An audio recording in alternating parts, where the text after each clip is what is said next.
Hello everyone and welcome back to my YouTube channel, and this is the part number 2 of history का chapter number 1 which is French Revolution. And now let's get started. आज हम एक नई चीज पढ़ने वाले हैं which is subsistence crisis. Now what is subsistence crisis? ये subsistence crisis क्या होता है? तो देखो, subsistence crisis का मतलब होता है जब सस्टेन करने के लिए, लाइफ सस्टेन करने के लिए, जिंदा रहने के लिए क्राइसिस पड़ जाए, उस चीज के भी लाले पड़ जाए, ठीक है। तो अनएम्प्लॉयमेंट बहुत ज्यादा बढ़ जाए, ठीक है, अनएम्प्लॉयमेंट बहुत ज्यादा बढ़ जाए, हमारी वेजेस बिल्कुल लो है, खाने के लिए पैसे नहीं है, महंगाई बहुत ज्यादा तेजी से बढ़ती जा रही है, बहुत ज्यादा महंगा खाना अफोर्ड करने के लिए पैसे नहीं है, तो लाइफ सस्टेन करना बहुत ज्यादा मुश्किल हो चुका है, ठीक है, भूखमरी फैल चुकी है। इसी चीज को, इसी कंडीशन को हम क्या कहते हैं? Subsistence crisis. और ये चीज हुई थी अपने फ्रांस में भी। अब ये क्यों हुआ या और कैसे हुआ, अब ये देखेंगे। तो देखो 1715 टू 1789 बहुत ज्यादा तेजी से पॉपुलेशन इंक्रीज हो रही थी। 1715 में अपनी पॉपुलेशन, फ्रांस की पॉपुलेशन थी 23 मिलियन और ये बढ़कर 1789 में हो गई 28 मिलियन। तो 5 मिलियन पॉपुलेशन इतनी जल्दी इंक्रीज हो गई 1715 टू 1789 तक। अब देखो, जब इतनी तेजी से अपनी पॉपुलेशन, अपनी फ्रांस की पॉपुलेशन जब इतनी तेजी से इंक्रीज हो रही है, तो इसे क्या होगा? अब लोग इतने तेजी से पैदा हो रहे हैं, तो इससे क्या होगा भाई? डिमांड बढ़ेगी खाने की। जो बच्चे उनको जिंदा रहने के लिए उनके माँ बाप उन्हें खाना वाना तो देंगे, है ना। तो उससे क्या हुआ? बहुत ज्यादा डिमांड बढ़ने लगी फूड ग्रेन्स की। तो पॉपुलेशन बहुत तेजी से इंक्रीज हो रही है, डिमांड बहुत तेजी से बढ़ रही है फूड ग्रेन्स की। लेकिन उस टाइम पे फ्रांस में चल रही थी शॉर्टेज फूड की, रिसोर्सेज की। तो इसलिए डिमांड तो तेजी से बढ़ रही थी, लेकिन उतनी तेजी से सप्लाई नहीं बढ़ पाती थी, सप्लाई लो थी। तो उसकी वजह से क्या हुआ? क्योंकि लो था, क्योंकि रिसोर्सेज बहुत ज्यादा लो क्वांटिटी में थे, तो उसकी वजह से प्राइसेस बहुत ज्यादा हाई हो गई और लोगों के पास अनएम्प्लॉयमेंट थी वहाँ पे, ठीक है, एम्प्लॉयमेंट थी नहीं, वेजेस बहुत ज्यादा कम थी, ठीक है, जिनकी एम्प्लॉयमेंट थी भी। तो क्या हुआ? लोगों के पास इतने पैसे नहीं थे कि वो इतनी महंगी ब्रेड को, इतना महंगा खाना अफोर्ड कर सके, तो भूखमरी फैल गई, ठीक है, लोग जिंदा मरने लगे, ठीक है, भूख के मारे तड़प के वो मरने लगे। सबसिस्टेंस क्राइसिस आ गया, जिंदा रहने के लिए भी बहुत उसके भी लाले पड़ गए। तो इसी हम कंडीशन को हम क्या कहते हैं? Subsistence crisis. और साथ ही साथ क्योंकि यहाँ पे शॉर्टेज चल रही थी, ठीक है, भूखमरी की सिचुएशन चल रही थी, और सोने पे सुहागा क्या हुआ? इस टाइम पे ड्रॉट भी पड़ गया, सूखा भी पड़ गया। तो जितनी भी हार्वेस्ट थी, फसल वगैरह उगी थी, वो भी सारी खराब। हमारे फ्रांस में ये सब चीजें चल रही थी, वहाँ पे सबसिस्टेंस क्राइसिस हो गया, शॉर्टेज हो गई फूड ग्रेन्स की, पॉपुलेशन बहुत ज्यादा तेजी से बढ़ गई है, ड्रॉट पड़ गया है, तो उसकी वजह से फसलें सारी खराब हो गई है। तो इसी टाइम पीरियड पे क्या हुआ? एक नई क्लास उभर के आई। अभी तक फ्रांस में सिर्फ दो ही क्लास थी, पुअर एंड रिच, ठीक है, ये दो ही टाइप के लोग थे, poor people and rich people, ठीक है, जो कि हमने पहले अपनी वीडियो में देखा था कि पुअर 90% लोग थे और जो रिच थे वो सिर्फ 10% में थे। लेकिन इसके बीच एक नई क्लास का बोर्न हुए, एक न्यू क्लास वाज बोर्न, जिसका नाम था मिडिल क्लास। तो अभी तक थी सिर्फ पुअर एंड रिच, लेकिन अब एक नई क्लास आती है विच इज मिडिल क्लास। अब मिडिल क्लास में कौन थे? जैसे कि बिजनेसमैन, बहुत अमीर बिजनेसमैन नहीं, नॉट लाइक अंबानी अडानी, लेकिन हाँ छोटे मोटे टाइप के यहाँ पे बिजनेसमैन आए विच वर एजुकेटेड, लाइक जिनके पास ऐसा नहीं है वो बहुत अमीर है, ठीक है, या फिर बहुत गरीब भी नहीं है, बहुत गरीब भी नहीं है, लेकिन हाँ जिंदा रह सके इस और एक अच्छी लाइफस्टाइल वो अफोर्ड कर सके, इस टाइप की उनकी जिंदगी है, ठीक है। तो इसी को हम कहते हैं मिडिल क्लास। तो इसमें थे businessman, educated people like lawyer, teachers, doctors, ये सब लोग किसमें थे? Middle class. ये मिडिल क्लास के बीच में से उभर के आए कुछ फिलोसोफर्स। फिलोसोफर्स कौन? जिन्होंने अपनी थिंकिंग से, अपनी सोच विचार की क्षमता से लोगों का दिल जीता था और लोगों को बताया था कि हमारी जो सोसाइटी है, फ्रांस की जो सोसाइटी है, वो कुछ इस टाइप की होनी चाहिए। तो इन मिडिल क्लास लोगों में से उभर के आए कुछ इंपॉर्टेंट फिलोसफर्स, ठीक है। तो कुछ इंपॉर्टेंट फिलोसफर्स के नाम है, सबसे पहले तो जॉन लॉक, ठीक है, आपको इनके नाम याद होने चाहिए, it's very important for MCQs. John Locke, Rousseau and Montesquieu. अब देखो, ये जो हमारे फिलोसफर्स भाई साहब है ना, जॉन लॉक, रूसो, मोंटेस्क्यू, भाई ये लोग इतने पढ़े लिखे हैं, इनके माँ बाप ने इनके ऊपर इतना पैसा खर्च किया है, तो इनकी इतनी अच्छी थिंकिंग है, सोच विचारने की क्षमता है, तो इन्होंने लिखी कुछ किताबें, ठीक है। इन तीनों की एक एक किताबें हैं विच इज वेरी इंपॉर्टेंट। तो सबसे पहले जॉन लॉक की किताब है the two treatises of government. The two treatises of government, जिन्होंने इसमें क्या किया है? इन्होंने इस बुक में लिखा है एब्सोल्यूट और डिवाइन पावर्स के बारे में। जो किंग को एब्सोल्यूट पावर्स और डिवाइन पावर्स दी जाती है ना, कि सारी की सारी पावर्स किसके पास होनी चाहिए? किंग के पास। एब्सोल्यूट पावर का मतलब कि सारी की सारी एब्सोल्यूट जो पावर्स है वो किंग के पास होगी। इस चीज को उन्होंने रिफ्यूट किया है, यानी कि इसके विरोध में उन्होंने इसमें बात करी है, इसको खंडन किया है, ठीक है, किसमें? जॉन लॉक ने अपनी book the two treatises of government में। अब हम बात करेंगे रूसो की, तो रूसो की किताब है social contract, the social contract. Last में आते हैं हमारे मोंटेस्क्यू। मोंटेस्क्यू जी की हमारी किताब का नाम है the spirit of laws, the spirit of laws. और ये it is a very important book, जिसमें इन्होंने बात करी है सेपरेशन ऑफ पावर्स की, ठीक है।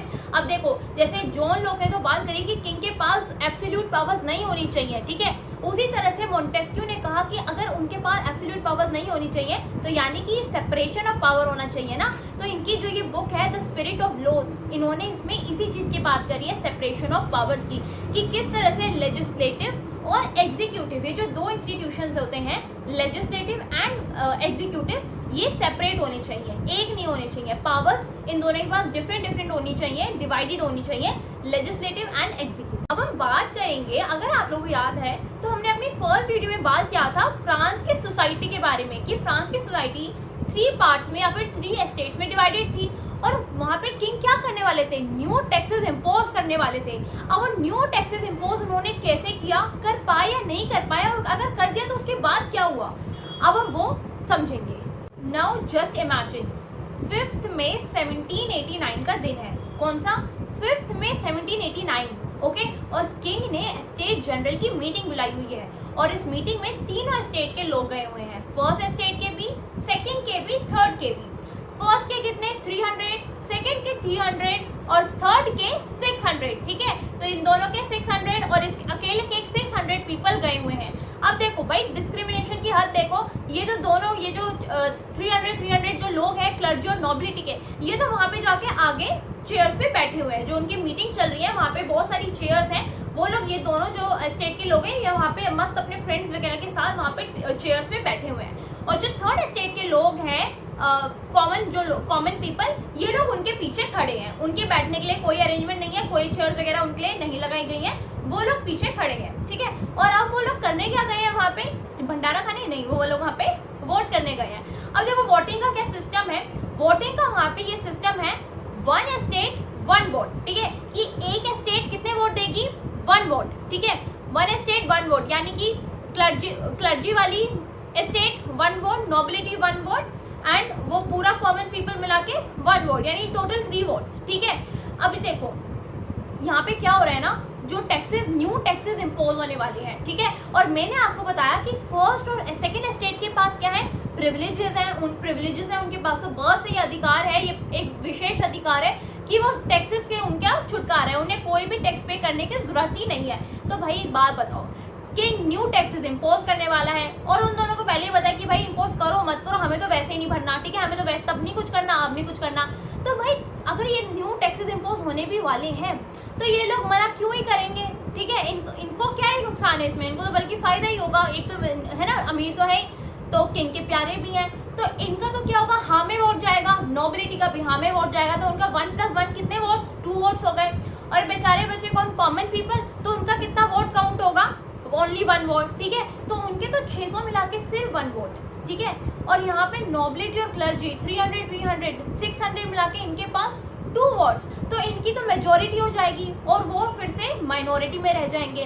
तो यहाँ पे क्या होता है, हमारे जो थर्ड स्टेट के लोग हैं वो लोग यहाँ पे थोड़ी स्मार्टनेस दिखाते हैं, और ये लोग यहाँ पे डिमांड करते हैं, किंग के सामने डिमांड करते हैं कि हमें ऐसा रूल नहीं चाहिए that 1 state is equal to 1 vote. हमें क्या चाहिए, थर्ड स्टेट के लोग डिमांड करते हैं that 1 member is equal to 1 vote, ठीक है, कि इस टाइप से वोटिंग करवाई जाए कि एक मेंबर का 1 वोट, ठीक है। तो आप लोगों को क्या लगता है, किंग इस डिमांड को मानेंगे कि चलो हाँ भाई कर लो, इसमें क्या ही जा रहा है, ठीक है, कि 1 member is equal to 1 vote? बिल्कुल भी नहीं। तो हमारे जो किंग थे उन्होंने साफ साफ उनके मुंह पे मना कर दिया, लुई 16 ने, ठीक है, बर्बन खानदान के वारिस है वो, उन्होंने साफ साफ मना कर दिया कि नहीं भाई ऐसा नहीं होगा, हम आपकी डिमांड्स को नहीं मानेंगे, only 1 state is equal to 1 vote ही रहेगा। भाई हमारे लुई 16 ने तो कड़ी बेइज्जती कर दी, मुंह पे साफ मना कर दिया कि हम आपकी डिमांड को नहीं मानेंगे, जो करना है वो कर लो, 1 state is equal to 1 vote ही रहेगा। तो इससे क्या हुआ, हमारे जो थर्ड स्टेट के लोग थे वो बहुत ज्यादा गुस्सा हो गए, ठीक है, उनको ये बात बिल्कुल भी पसंद नहीं आई, ठीक है, क्योंकि ऑब्वियसली वो जो भी चीजें हो रही थी वो उनके अगेंस्ट में थी, उनपे बेफालतू में न्यू टैक्सेस को इम्पोज किया जा रहा था, जबकि वो ऑलरेडी बहुत सारे टैक्सेस पे करने ही लग रहे थे,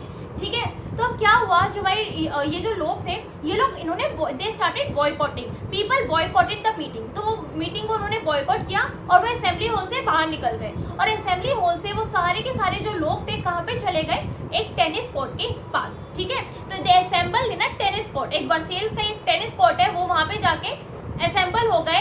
कब? 20 जून 1789, ऑन 20 जून 1789। देखो हमारी जो मीटिंग है वो हुई है 5 मई 1789 को, और ये जो पूरा इकट्ठा होने का कार्यक्रम है ये हुआ है 20 जून 1789 को। तो उस दिन उन्होंने क्या किया, मीटिंग को उन्होंने बॉयकॉट किया, उन्होंने वोटिंग अपना वोट कास्ट उन्होंने नहीं किया, और वो मीटिंग से बाहर निकल कर आ गए, उन्होंने मीटिंग को बॉयकॉट किया। और 20 जून 1789 वाले दिन वो लोग इकट्ठा हो गए टेनिस कोर्ट के पास, ठीक है, वर्सेल्स के टेनिस कोर्ट के पास जाके वो लोग इकट्ठा हो गए। उन्होंने वहां पे जाके क्या ले ली, उन्होंने वहां पे जाके ले ली शपथ, यानी कि उन्होंने ले ली ओथ किस चीज के ओथ की? भाई अब हम तब तक नहीं हटेंगे, तब तक डटे रहेंगे, लड़ते रहेंगे जब तक हम फ्रांस का एक कॉन्स्टिट्यूशन फ्रेम नहीं कर देते। ठीक है, तो उन्होंने वहाँ पे एक शपथ ले ली कि अब हम लोग फ्रांस का एक कॉन्स्टिट्यूशन स्थापित करके ही रहेंगे, अब हम फ्रांस का कॉन्स्टिट्यूशन बना के ही रहेंगे। और उन सभी लोगों ने, वो जो कॉमन पीपल थे, उन्होंने अपने आप को मिलकर क्या डिक्लेयर कर दिया? They declare themselves as national assembly. So it is a very very important thing कि वहीं पे 20 जून 1789 वाले दिन लोगों ने, थर्ड स्टेट के लोगों ने मिलकर अपने आप को नेशनल असेंबली डिक्लेयर कर दिया। उन्होंने ओथ ली that we will frame the constitution of France. Now देखो, ये जो हमारे लोग थे थर्ड एस्टेट के, ये लोग तंग आ चुके थे फर्स्ट एस्टेट के लोगों से और सेकंड एस्टेट के लोगों से। लेकिन क्या सारे सेकंड और फर्स्ट एस्टेट के लोग बुरे थे? नहीं नहीं भाई, ऐसा बिल्कुल भी नहीं था। कुछ लोग सेकंड और फर्स्ट एस्टेट के ऐसे भी थे जो लोग समझ रहे थे इनकी कंडीशंस को कि ये लोग, इनके ऊपर कितना अत्याचार हो रहा है, ये जो भी हो रहा है वो बहुत ज्यादा बुरा हो रहा है। तो कुछ लोग आए थे जो कि इनके सपोर्ट में थे। तो थर्ड एस्टेट के लोग वर सपोर्टेड बाय मिराबियो। ठीक है, Mirabeau was from second estate. तो अब देख रहे हैं ये सेकंड एस्टेट का, लेकिन फिर भी ये देख रहे हैं कि भाई ये जो हो रहा है गलत हो रहा है, तो ये आए इनके सपोर्ट में। तो Mirabeau came in the support and second is अब्बे सियास। तो ये दो लोग हैं, इनका नाम याद रखिए आप लोग, Mirabeau from second estate and अब्बे सियास। आगे बढ़ने से पहले हमारे जो अब्बे सियास जी हैं, इन्होंने अपनी एक पैम्फलेट भी छापी that what is the third estate. ठीक है, तो इनकी एक पैम्फलेट है which was very famous that what is the third estate. तो गाइज, अगर आप एक ओवरव्यू देखें तो हमारे किंग ने स्टेट जनरल की मीटिंग बुलाई थी किस चीज़ के लिए? टैक्सेस को बढ़ाने के लिए। लेकिन हमारी थर्ड स्टेट की डिमांड क्या थी कि ठीक है आप टैक्सेस प्रपोज कर रहे हैं, कोई बात नहीं, इट्स ओके, लेकिन जो आप इसमें वोटिंग सिस्टम है that 1 state is equal to 1 vote, हम इसके खिलाफ है, हमें चाहिए 1 member is equal to 1 vote. लेकिन किंग ने बात नहीं मानी, तो वो लोग बाहर निकल के सारे कहाँ पे चले गए? बाद में इकट्ठा कहाँ पर हो गए? वो टेनिस कोर्ट के यहाँ पे। उन्होंने ओथ ले ली कि अब तो हम फ्रांस का कॉन्स्टिट्यूशन बनाकर ही रहेंगे। तो अब तक तो यहाँ पर ये चल रहा है। तुम्हारे थर्ड स्टेट वाले अब बिजी हो चुके हैं क्या करने में? फ्रांस का कॉन्स्टिट्यूशन बनाने में। और उनको कई लोग सपोर्ट करने भी आए हैं from first and second state. ठीक है, जैसे कि मिराबियो एंड अब्बे सियास। ओके, तो ये तो कहानी है हमारे थर्ड स्टेट के लोगों की। ओके, कि थर्ड स्टेट के लोग अब इस चीज में बिजी हो चुके हैं। अब जो रेस्ट ऑफ द फ्रांस है, जो हमारी नॉबिलिटी और क्लर्जी लोग हैं, अब उनका क्या हालत चल रहा है? अब जो रेस्ट ऑफ फ्रांस है वो क्या कर रहा है? अब हमारा जो रेस्ट ऑफ द फ्रांस है वहां पे आ चुका है टर्मोइल। अच्छा भैया, टर्मोइल क्या होता है? टर्मोइल का मतलब होता है कि अब फ्रांस की हालत बद से बदतर हो चुकी है, बहुत ही ज्यादा खराब हालत हो गई है फ्रांस की। उसका रीजन ये है कि अब फ्रांस में आ चुके हैं स्वेयर विंटर्स, बहुत ही ज्यादा कड़ी ठंडी वहां पे पड़ने की वजह से हार्वेस्ट खराब हो गया, उनकी जो भी फसलें थी वो सारी खराब हो गई हैं। फसलें खराब होने की वजह से फूड की शॉर्टेज हो गई है। फूड शॉर्टेज होने की वजह से अब फूड के प्राइसेस बहुत ज्यादा हाई हो गए हैं। ठीक है, फूड के प्राइसेस बहुत ज्यादा हाई हो गए हैं और लोगों की डिमांड भी बहुत ज्यादा है। ठीक है, उन्हें खाना भी चाहिए लेकिन वो अफोर्ड नहीं कर पा रहे हैं इतने हाई प्राइसेस पे ब्रेड को या खाने को, रोटी को। तो इसकी वजह से अब क्या हो रहा है? वहां पे भूखमरी का माहौल है, टर्मोइल छा गया। तो अब इसकी वजह से लोग इम्पेशेंट हो गए हैं। ठीक है, उनके अंदर अब गुस्सा आ गया है। ठीक है, वो इम्पेशेंट हो गए हैं क्योंकि एकदम भूखमरी की हालत हो गई है, वेजेस बहुत कम है, अनएम्प्लॉयमेंट है। तो अब इस चीज के लिए जो याद करो, मैंने फर्स्ट वीडियो में क्या बताया था कि 7,000 लोग 14 जुलाई 1789 वाले दिन कहाँ पे गए थे? टाउन हॉल के सामने खड़े हो गए थे किंग के पास जाके कि हमारी डिमांड्स को पूरा करो। वो कौन सी डिमांड्स थी? वो क्यों हुआ था? वो इसीलिए हुआ था।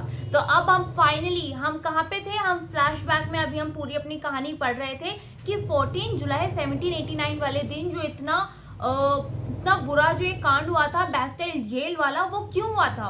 उसके सारे हमने रीजंस पढ़े। फ्रांस की हालत बहुत खराब थी, लुई 16 वहां के किंग थे, उनकी शादी मैरी एंटोनेट से हुई थी। फिर उसके बाद फ्रांस की हालत बहुत खराब हो गई थी ड्यू टू वॉर, बहुत ज्यादा high maintenance of palace Versailles. ठीक है, ये सारे हमने रीजंस पढ़े। उसके बाद किंग ने सोचा कि इतनी ज्यादा हमारी कॉस्ट बढ़ती जा रही है, ठीक है, एक्सपेंसेस बढ़ते जा रहे हैं, तो टैक्सेस को इंक्रीज कर देते हैं।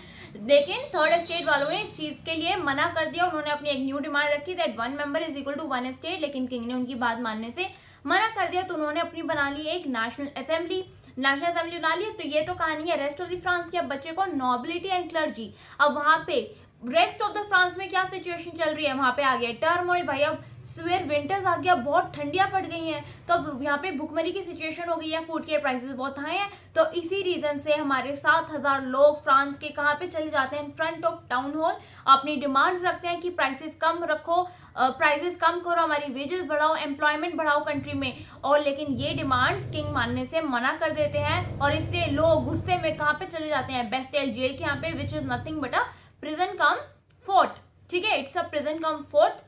वहां पे चले जाते हैं और ये उस देश की बहुत ही इंपॉर्टेंट जेल थी। उस जेल को जाके तोड़ देते हैं, वहां के सारे प्रिजनर्स, कैदी सारे बाहर हो जाते हैं और आर्म्स एंड अम्यूनिशंस उन लोगों, उन 7,000 कॉमन पीपल के हिफाजत में या फिर उनके फिर कैद में वो चले जाते हैं। तो ये थी कहानी 14 जुलाई 1789 वाले दिन ये जो हुआ बेस्टियल जेल में। ये क्यों हुआ, हमने ये सारे रीजंस पढ़ लिए। अब हमें पढ़ना है कि इस चीज के बाद, बेस्टियल जेल को तोड़ने के बाद, फिर उसके बाद क्या क्या चीजें हुई।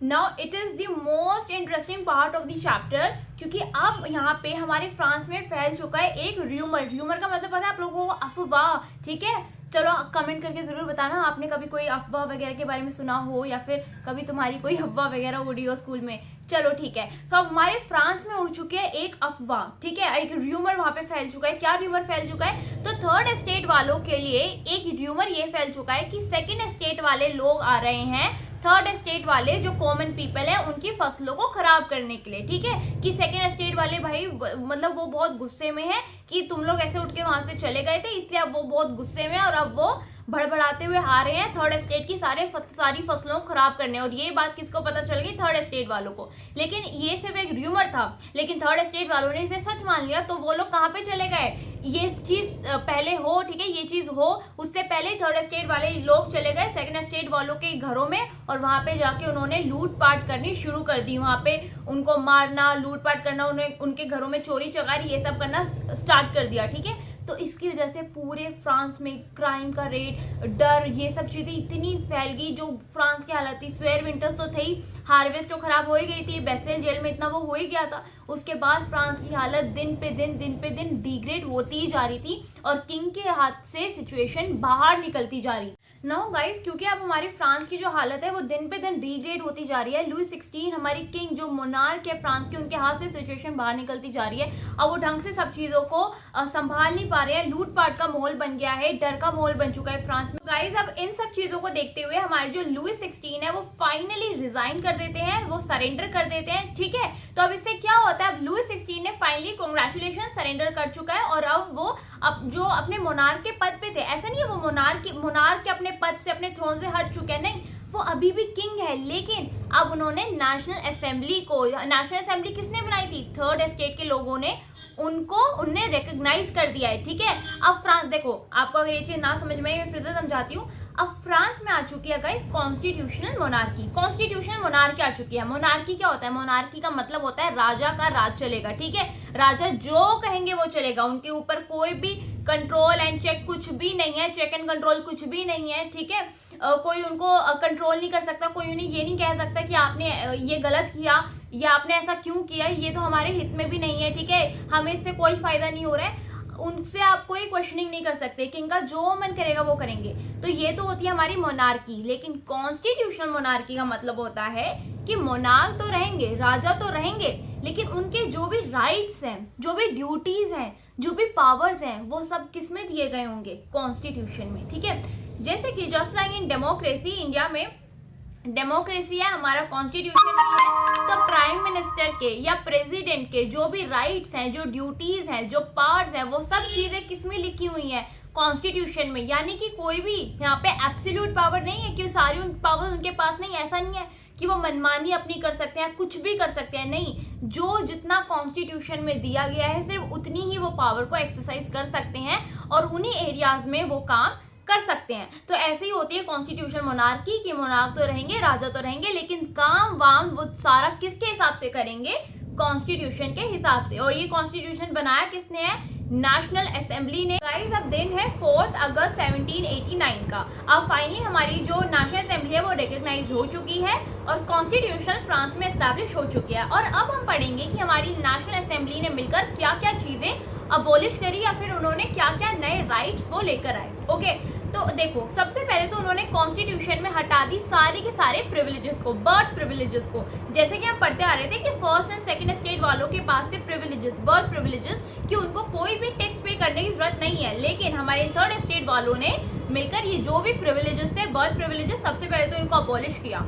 सेकेंड चीज, इन्होंने फ्यूडल सिस्टम को अबॉलिश कर दिया। Now what is feudal system? Feudal system का मतलब ये है कि फ्रांस में फ्यूडल्स वगैरह हुआ, फ्यूडल्स होते थे, जैसे कि लैंडलॉर्ड जो जमींदार वगैरह होते थे, ठीक है, यानी जो अमीर लोग हैं, बेसिकली इन पे होता गया था इनके पास बहुत बड़े पीसेज ऑफ लैंड होते थे, ठीक है। 90%, मैंने आपको बताया था ना कि 90% थर्ड एस्टेट के लोग थे और सिर्फ 10% लोग थे फर्स्ट एंड सेकेंड एस्टेट के पास। लेकिन उनके पास जो लैंड थी, पूरे फ्रांस में जो लैंड थी उनके पास वो 60% थी। 60% लैंड पे सिर्फ फर्स्ट और सेकेंड एस्टेट के लोग ही कब्जा करके बैठे हुए थे। तो जैसे ही हमारे नेशनल असेंबली पावर में आई, इन्होंने कॉन्स्टिट्यूशन बनाया, इन्होंने इस फ्यूडल सिस्टम को अबॉलिश कर दिया, यानी सारी लैंड को अपने हिफाजत में ले लिया और सबको इक्वली इसको बांटा, ठीक है। तो इन्होंने फ्यूडल सिस्टम को, इस लैंड ओनिंग सिस्टम को ही खत्म कर दिया। And now third point is कि हमारी नेशनल असेंबली ने टैक्सेस को अबॉलिश कर दिया। दे अबॉलिश दी टैक्सेस। 2 टैक्सेस थे फ्रांस में, टेल्स एंड टेक्स। और टेल्स अभी भी वहां पे था, which was a direct tax, जो कि लोग डायरेक्टली सरकार को देते थे। ये टैक्स अभी भी था फ्रांस में, लेकिन उन्होंने टेक्स को, which was a indirect tax, जिसमें अपने प्रोड्यूस का 1/10 पार्ट देना पड़ता था, इसको अबॉलिश कर दिया। So these are the 3 points जो कि हमारी नेशनल असेंबली ने करे। सबसे पहले तो उन्होंने क्या किया, उन्होंने फ्यूडल सिस्टम को अबॉलिश कर दिया, बर्थ प्रिविलेजेस को अबॉलिश कर दिया एंड टिट्स नाम का जो टैक्स है इसको अबॉलिश कर दिया। So these are the 3 points. तो गाइज इस वीडियो में हमने समझा कि अब फाइनली हमारा जो फ्रांस है वो कॉन्स्टिट्यूशन मोनार्की बन चुका है। वहाँ पे मोनार्क तो अभी भी है, लेकिन कॉन्स्टिट्यूशन भी आ चुका है, नेशनल असेंबली स्टैब्लिश हो चुकी है। अब इससे आगे क्या हुआ, क्या हमारा फ्रांस एक रिपब्लिक बना या नहीं बना, डेमोक्रेसी वहाँ पे आई या नहीं आई, अब आगे का सफर कैसा रहा। तो आगे का सफर जानने के लिए आप लोग बने रहे मेरे साथ। So I will cover the remaining topics in my next video. So that was it for today, guys. Thank you so much. I hope you liked the video. If you liked my video, please do like, share and subscribe. I will meet you in my next video. तब तक के लिए bye.